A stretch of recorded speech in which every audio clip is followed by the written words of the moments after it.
नमस्ते दोस्तों, स्वागत है आपका हमारे इस चैनल पे। तो इस वीडियो में हम क्लास 9 के एक्सरसाइज 7.4 का क्वेश्चन नंबर 3 को सॉल्व करेंगे। तो इस सवाल में क्या बोला जा रहा है कि ये जो कोण बी है वह कोण ए से छोटा है, यानी कि ये जो कोण ए है वह कोण बी से बड़ा है। ठीक है, और क्या दिया गया है इस सवाल में कि ये जो कोण सी है ये छोटा है कोण डी से। कोण सी है वह छोटा है कोण डी से, यानी कि ये जो कोण डी है ये सी के मुकाबले बड़ा है। उसी तरीके से ये जो कोण ए है वह बी के मुकाबले बड़ा है। तो हमें सिद्ध क्या करना है कि ये जो ए डी भुजा है, ए डी भुजा ये छोटा है किससे, तो ये बी सी भुजा से। ठीक है, तो चलिए इस सवाल को हम लोग यहाँ पे सॉल्व करते हैं। जो चीज़ हमें यहाँ पे दिया गया है उस चीज़ को हम लोग यहाँ पे लिख लेंगे।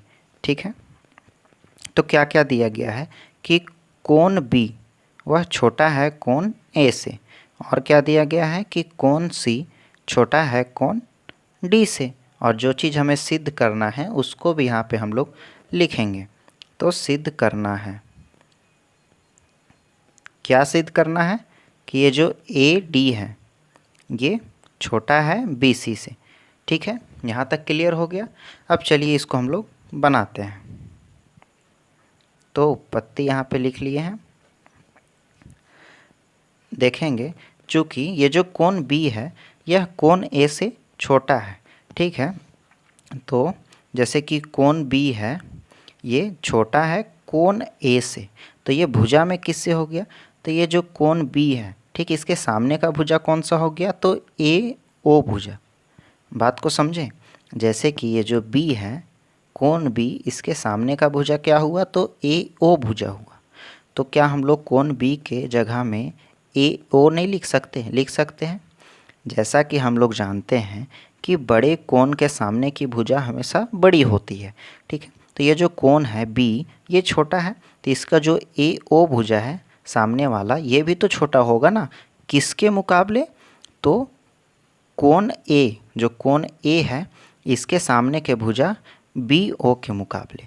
ठीक है, तो यहाँ पे हम कोण गलती से लिखा गया, ये बी ओ हो जाएगा।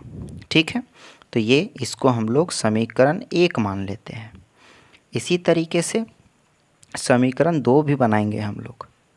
ठीक, तो यहाँ पे कोण सी छोटा है कोण डी से, लिखा हुआ है ना, कोण सी छोटा है कोण डी से। तो क्या यहाँ पे जो कोण सी है इसके सामने का भुजा कौन सा हुआ, तो इसके सामने का भुजा हुआ ओ डी भुजा। ठीक है, तो ओ डी भुजा है वह छोटा है कोण डी के सामने वाले भुजा से, यानी कि ओ सी भुजा से। तो यहाँ पे हम लोग लिख सकते हैं कि ओ सी भुजा से। ये हो गया समीकरण 2। इसके बगल में हम लोग लिख देंगे कि बड़े कोण के सामने की भुजा तथा छोटे कोण के सामने की भुजा छोटी होती है। ठीक है, तो यहाँ पे हम लोग लिख देते हैं। अब हम लोग यहाँ पे लिखेंगे समीकरण 1 प्लस समीकरण 2 में। ठीक है, इन दोनों समीकरणों को आपस में जोड़ेंगे। ठीक है, तो यहाँ पे जो ए ओ है और ओ डी दोनों छोटा है, तो हम लोग यहाँ पे लिख सकते हैं कि ए ओ प्लस ओ डी छोटा है बी ओ प्लस ओ सी से।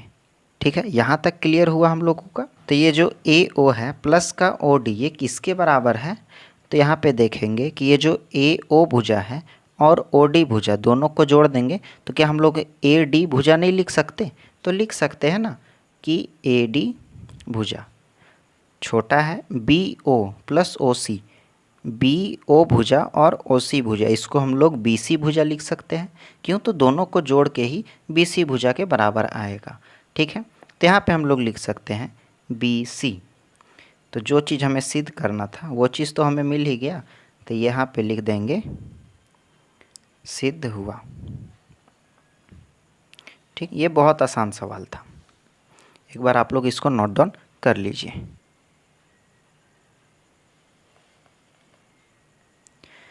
उम्मीद करते हैं आपको ये सवाल अच्छे तरीके से समझ में आ गया होगा। तो वीडियो में नए हैं तो वीडियो को लाइक और चैनल को सब्सक्राइब कर दें। तो मिलते हैं अगले वीडियो में, तब तक के लिए बाय बाय।